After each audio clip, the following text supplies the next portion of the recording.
are back. It's the Casual Marks podcast here with the NXT year-end awards. And we decided we're going to knock out the last three all right here in the last one. So we're going to be doing Male Superstar of the Year, Female Superstar of the Year, and the Tag Team of the Year all in this one video. So y'all be sure to hit like and subscribe to show all the support for it.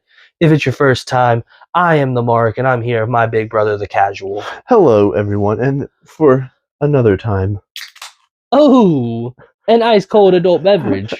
sponsor us. And just throw in the comments, how long does it take you to drink an adult beverage? Because my little brother here thinks that I might be drinking a little quickly. I'm pretty sure that it's supposed to take an hour for standard drink if we're talking about some kind of legal limit here. Well, I'm at home. It's Christmas Eve. I'm celebrating with the family.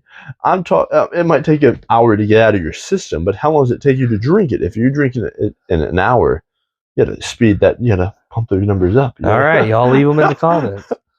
We're gonna boom through these pretty quick. We got 3 polls to go through. We're starting out with the Male Superstar of the Year. Let me run through all of the ones that we've got nominated. Of course, leading the top of the list, as most people probably would have expected, we got Ilya Dragunov, Carmelo Hayes, Trick Williams, Braun Breaker, Wesley, Dijak, Dragon Lee, Baron Corbin, Nathan Frazier, and Axiom. I'm going to go ahead. Number 1, where's Dominic Mysterio at? That's actually kind of a valid question. He's been North American champion a lot of this year. I will say Dominic Mysterio deserves to be on the list. If he's not on this list, he needs to be on the WWE Male Performer of the Year. Fair. I'm going to go ahead and say that Axiom, Nathan Frazier, Dijak, and as much as you're going to be upset when I say Don't ever say this. Don't say this or else we're going to have to cut this and Baron Corbin. Oh, I knew probably should not even be on the list because they, A, haven't had any kind of big championship runs this year, and B, haven't won the majority of their feuds in NXT this year. Well, are we going to talk about Talent of the Year, or are we talking about Winner of the Year? Because we're talking about the Superstar of the Year, and I think if you were talking about the best Superstar of the Year, talent, no, Baron Corbin is number 1. It doesn't say Male Enhancement of the Year. If we're talking who should be considered the Superstar of the Year, I think we have to do both shoot and kayfabe. All right, and that means that we have to include if they are winning the majority of their matches on TV. All right, you're going to have to run through it one more time for me because my 2 main ones are already crossed off. We got Ilya Dragunov, Carmelo Hayes, Trick Williams, Braun Breaker. Those are the ones that I'm saying should be in the actual contention. That's fair. The additional ones are Wesley, Dijak, Dragon Lee, Baron Corbin, Nathan Frazier, and Axiom. All right, those, yeah. But wonderful performers, but they're all great. I just don't think that if we're looking in also considering kayfabe valid wins, then I don't think we are in a position that we can consider those if we're trying to boom through. Well, if we're going by my personal, we're going Baron Corbin number 1. Then of course Axiom's at the top of the list. Axiom and really Otis and Chad Gable. Yeah. NXT Superstar of the Year, Noam Dar. But anyway, since this is the Casual Marks and not the Casual, we'll go with the Casual Marks version. And I will agree with you that Baron Corbin probably does not deserve it. But there's one person that sticks out in my mind clearly out of that list, and I already know who my vote's going to be. All right, I have someone that I think it should be as well. Let's go. We're going to say 3. You count down, or am I? Yeah, we'll do 1, 2, 3, and then say it. All right. 1, 2, 3. Trick Williams. What? What? You got to be kidding! Ilya Dragunov has been in so many outstanding matches this year. He's won a lot of them, and even the ones that he doesn't win, he pushes them to the absolute limit. And Ilya Dragunov is the current NXT World Champion, whereas Trick Williams has not held. Well, he did hold the North American Championship. This is not about, that was for like 2 days. This is not about who is the current champion of the year. This is about the Superstar of the Year. And you cannot tell me that there is anyone other than Trick Williams that is the most over superstar in NXT right now. Look, and if we are talking about a breakout superstar, If we were just talking about breakout star of the year, 100% it's Trick Williams. But we are not talking about the breakout star of the year. We are talking about the best superstar of the year. Well, we and know Ilya Dragunov is the best wrestler on this planet. Yeah, we know your bias that he is if he was in any other promotion than NXT, he'd be in the conversation with Will Ospreay and Zack Sabre Jr. and Ricochet. and Baron Corbin and Dom Mysterio and Daniel Bryan. But I mean, he is a great performer. I just think that Trick Williams has been elevated so much from when I really started watching NXT. He was Carmelo's just ring man. He just came out with him. That he has just freaking put a rocket in his ass and grabbed that brass ring. It's truly incredible to be able to watch that. And that's my superstar of the year in NXT. But I can understand the Ilya argument. Convince me why Ilya is the superstar of the year. My way to convince you that it should be Ilya and not Trick Williams is that Ilya has defeated every person on this list that he's gone against. And I know if we're just taking it from a shoot perspective, that doesn't mean that much. But we said at the top of the video that we are including kayfabe reasoning. But he beat my favorite wrestler in Baron Corbin. Which means if he's even better than Baron Corbin, he's got to be the best. No, he's not better. He's not better. He just no one can slay the dragon except for the dragon. He just got lucky. Look, I will 100% concede if this was about just breakout or most improved, or even if we were talking about 2024, it's probably Trick. All right, I can. Okay. Trick Williams has been on the rise, whereas Ilya has been at the top this whole time. I can. Once you said that he's beat everyone on the list, I will concede to you that he's probably is the superstar of the year. We will go ahead and give our award for the breakout superstar of the year to Trick Williams. Yeah, for the casual marks, and for the most established superstar of the year, we go to Baron Corbin. Okay, fair. You got it, Baron. Breakout superstar of WWE will go to Dominic Mysterio, but I think it's either got to be Dom or Dragon Lee, and I think you could probably Dragon Lee will probably be the 2024 one, to be honest. Yeah, I could agree with that. I just don't think Dragon Lee's had the amount of time that Dom has, and mostly I'm just trying to push my favorites onto our votes. That's fair. We'll have a whole other video about the CasualMarks awards. Now, but female. We're going with Ilya though, correct? Yeah, I got him submitted already. Okay, Ilya is the superstar of the year. I would agree with that.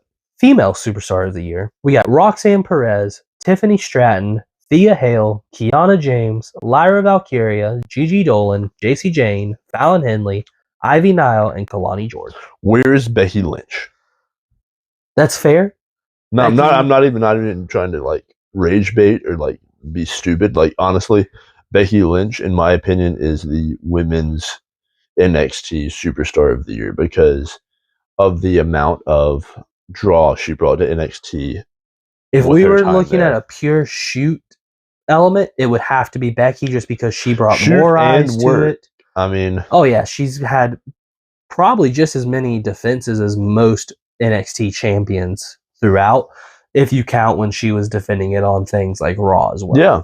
But she is not listed, so we cannot vote for her. Okay. So we will give her the honorable mention. I'll be honest, I did not listen to anybody because I just was listening to Becky or listening. All right, I'll run through it one more time. But yes, Becky gets honorable mention because this should be her. I'll run through it one more time. I'm going to go ahead and toss out some of these people, though, and I'll tell you who I'm tossing out as we get to them. All right. And so we have Roxanne Perez, Tiffany Stratton, Thea Hale, Kiana James, Lyra Valkyria, Gigi Dolan. I'm tossing her out. Yep, she had the feud with JC Jane, and that's it. You don't have to justify it to me. I understand.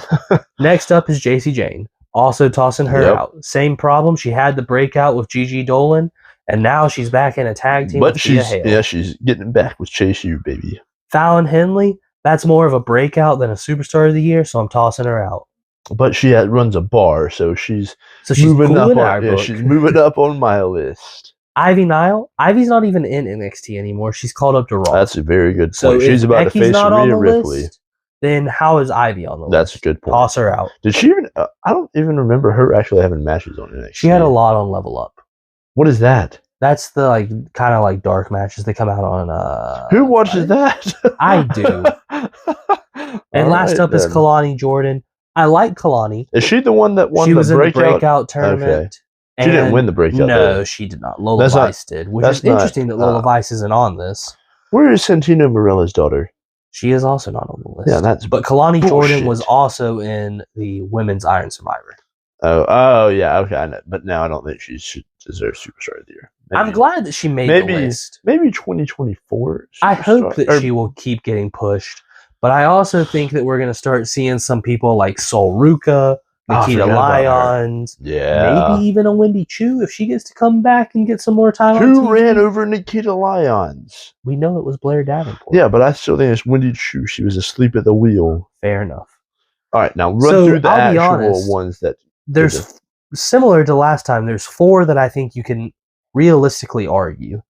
Roxanne Perez, Tiffany Stratton, Thea Hale, and Kiana James. Thea Hale, probably not as much, because she really just had a little Did you put Lyra Valkyria in there? Oh, I forgot Lyra, so that's 5. Okay. So I say that we toss out Thea Hale, because she had a mini push and then went back down the card. Yeah, I agree. I really like, I still do like Thea Hale, but she's just not the...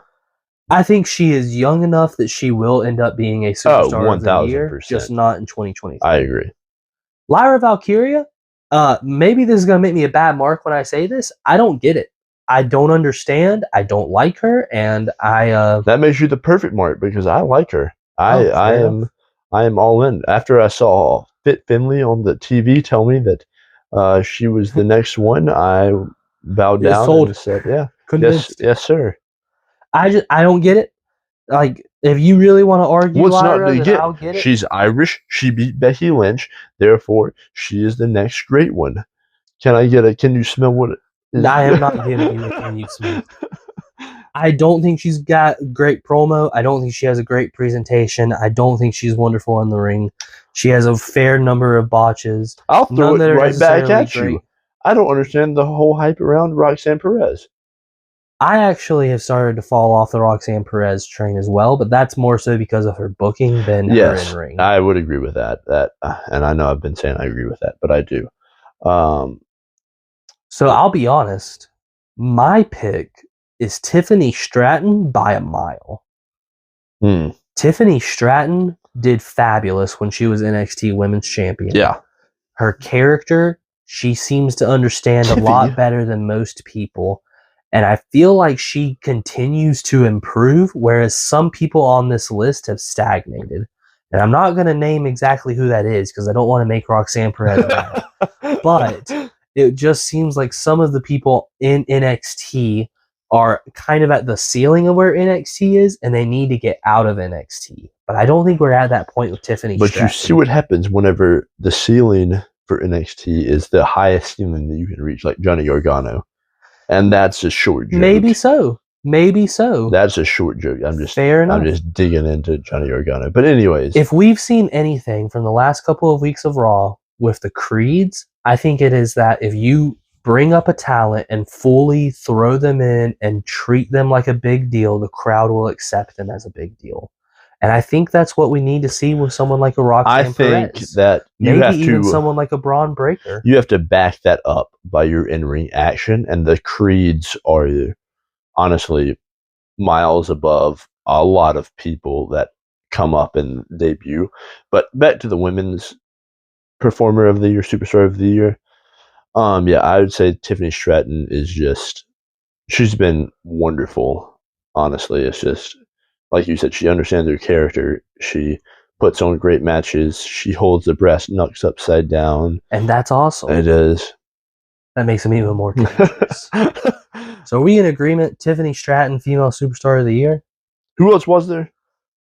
Kiana James, Roxanne, Lyra Valkyria, Thea Hale. Yeah, I think that Tiffany Stratton's got to be the one. And this is kind of like a blessing and a curse for NXT, and I'd like to know your opinion about this as well, is that NXT has got all these women that feel like they can be the person, or they can be like the just the big dog, but it's nobody's established themselves as that. And it's also like that's the blessing that you can have any of them, but it's a curse because they're all like, well, nobody's standing out, so maybe not. They all suck whenever you start thinking about it. I don't think it's that they all suck. I don't think it is it's either, something but right it's now you can similar to start thinking that it's like, well, nobody is standing out. I think they have the same problem that the main roster men's tag team division has, where there's a lot of talent and there's only one championship. So you can only have those champions really involved in one feud. Yeah. Judgment Day is able to balance maybe two, but look at SmackDown especially. Judgment Day hasn't been over there doing anything lately with any of the tag teams. Well, yeah, that's why I don't understand why they don't have more. And I guess this is people had this argument that they wanted less tag teams or wanted to combine them, but why not have two tag team champions for the? That's when they combined them. It was a thin enough tag team division that you could make the argument. I didn't like the decision when they did it then either, but now we've got the redone brand split. We've got a fleshed out roster, and we've got some really talented tag teams that have been called up. And if you're going to do that, they need something to do other than just put on banger matches. And it's like, oh, well, why is our division not getting over? And it's like, well, book them. And then once they get over, it's like, well, we took the championship away from that. And I just don't know where they're going with that. I agree. But anyways. I think the women's division in NXT has a similar problem. Yeah. There's only the one NXT women's champion. Yeah, they don't even have the women's tag team champion down there anymore that they can really go after. So you've got like Tatum Paxley messing around with Lyra Valkyria right now. Lola Vice is just kind of floating around, but they don't want her to be overbearing, so she can't really be on TV all that much, which makes a lot of people start to forget about her. She's got her actual main feud going on with Blair Davenport. Cora Jade just came back. She's got like 4 feuds that are going on. Yeah. But the problem with that is none of them feel like she's focusing on them. Yeah. I agree with you that I think NXT would, like we talked about in previous videos, I guess an experimental brand, bring in a women's mid-card title. Like, that would be awesome to have some kind of women's U.S. champion or North American champion or something like that. And just to have a different division, to have some separation with all of these women instead of every week it's kind of feeling like, oh boy, it's a fatal 4-way to see who's going to face the champion. It's just feels like there's a lot without anybody standing out. I agree. But Tiffany Stratton manages to stand out to me. Yes, if Becky Lynch is not in that, then yes. And I think that's really the best case for her to be the superstar of the year. She doesn't fall victim to that. Most people in NXT feel like they're kind of in a revolving door of feuds with one another. Yeah. Where it's like, all right, I finished up with Roxanne, so now I go after Gigi, and after that I'm going to go after Thea. Tiffany, to me, feels more elevated than a lot of those, even if it's not involving the title. And she does a great job just off of air, just trying to promote NXT and promote herself. And it just might just be our TikTok, but I see a lot of her videos. It's just, she feels like she's going to be the next great superstar on the main roster. I agree. Let's look at the NXT Team of the Year. I think there's a lot of solid options. I already have my pick, unless we're going to, I don't know. We don't know what the choices are going to be. Well, let's run through the choices and see who they have. Is this men and women's or just men? It looks like it's just men. Okay. So I guess you can't have a women's tag team division that doesn't have a tag team champion. Number 1 on the list, already starting strong, it's the Creed brothers. I knew it was going to be the Creeds. Next up, we got the family, Tony D'Angelo and Channing Stacks Lorenzo. Gallus, Josh Briggs and Brooks Jensen. Oh, boy. Hank and Tank. No. Oh, Alba Fire and Isla Dawn. So we do have women. Oh. And then Caden Carter and Katana Chance. Ooh. As much as I hate to say this, I think Alba Fire, Isla Dawn, Caden Carter, and Katana Chance have to be disqualified because none of them are still on NXT. All right, then you have to disqualify the Creeds. Well, No, That is fair. Look, I'm not saying that I'm not putting my foot down saying not to disqualify the creeds. But what I will say is that at least the creeds didn't go away with their entire division. That is a fair point as well. Because Alba Fire, Isla Dawn, Caden Carter, and Katana Chance all got called up, and then the women's division ended. Yeah, that's a good point. But if you want to Caden say Carter, that we need to eliminate what are their names? Katana Chance and Caden Yeah, Carter. they just won the actual championship. So Yeah, they did, and then I'm very glad for them. But you're saying it's a hindrance on them because of what NXT is doing. So. I just think that it is hard to say that they are the team of the year when they no longer have a women's tag team division. I will agree with that, but I think you also have to throw out the Creeds because the Creeds were out for a long time being on little video conferences saying that they weren't around, and then That's fair. And now they're on the main roster and they're showing out on the main roster. I'm not saying they're not. Well, look, awesome. I will gladly disqualify them, but I will say if we're going to disqualify them, they are my honorable mention because the matches they had in NXT with the likes of Schism and Los Lotharios, I don't know if that's still what they're called, but that's always what they'll be to me with Angel and Humberto, were incredible. What was that cage match they had? That was Schism, the dyad. That was awesome. That was freaking incredible. Why is it Schism on there if they're gonna? Well, remember, 2 members of Schism have left. Yes, the Grizzled Young Veterans yes, are no I'm longer talking in about. NXT I'm talking about shoot style, baby, because Schism should be on there. Honestly, and don't get me wrong, Grizzled Young Veterans, if y'all are listening, y'all are fantastic.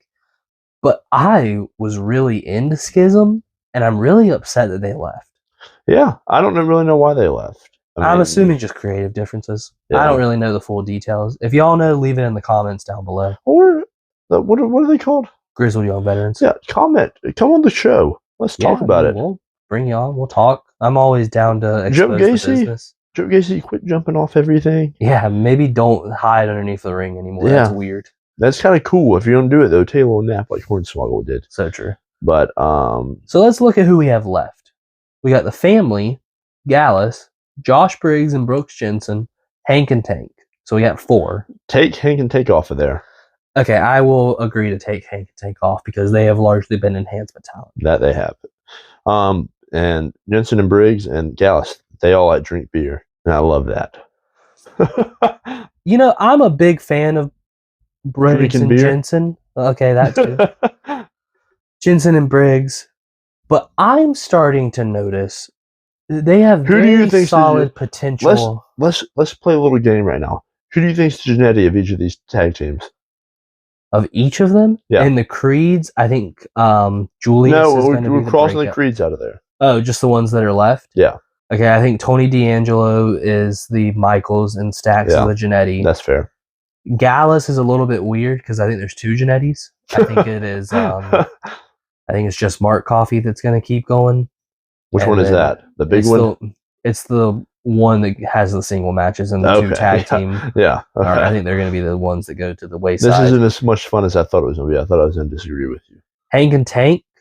I think Tank Ledger will... Actually, no, they're both Genettis. I don't think I like them. They're entertaining to me in small capacities, but I just don't really see them reaching much higher without getting a serious overhaul of their characters. Yeah.